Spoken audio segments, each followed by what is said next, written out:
To end this animation, we're going to do two more things. We're going to have the baker walk off the left side of the canvas, just like how he walked on the right side. And then we're going to create another fade to help us transition back to the town gameplay.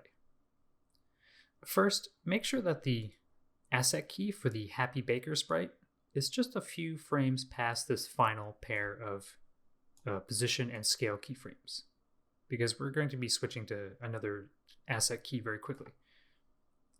Next, we want to continue with the walking left Baker sprite here.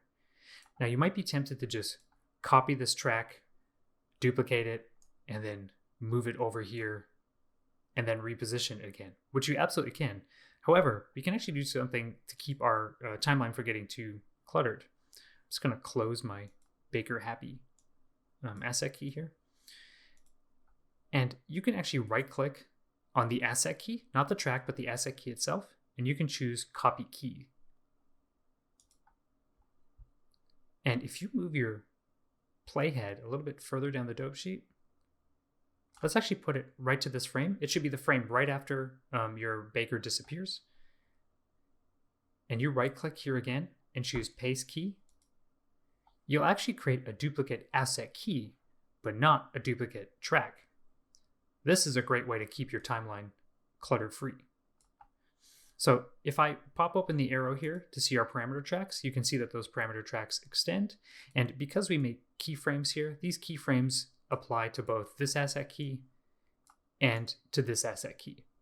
So because the position keyframe for the walking baker sprite had him in the center of the screen before, he's right where we left him, further down the timeline.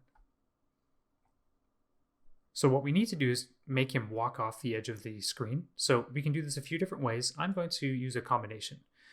I'm going to put my playhead here at this very first frame where this second asset key begins. And I'm going to just record a position keyframe manually. Then I'm going to turn on automatically record changes just to make my life a little easier. And I'm going to move the playhead a little bit further down the timeline. Let's say about there. And then I'm going to grab my baker asset from the canvas. I'm just going to zoom in here. And just move him off the left side of the canvas. And of course, since I recorded a change automatically, I don't have to do anything else. I'm just going to play that and see how that looks. So you see he just dances, dances, dances. Then we're back to here. And off he goes.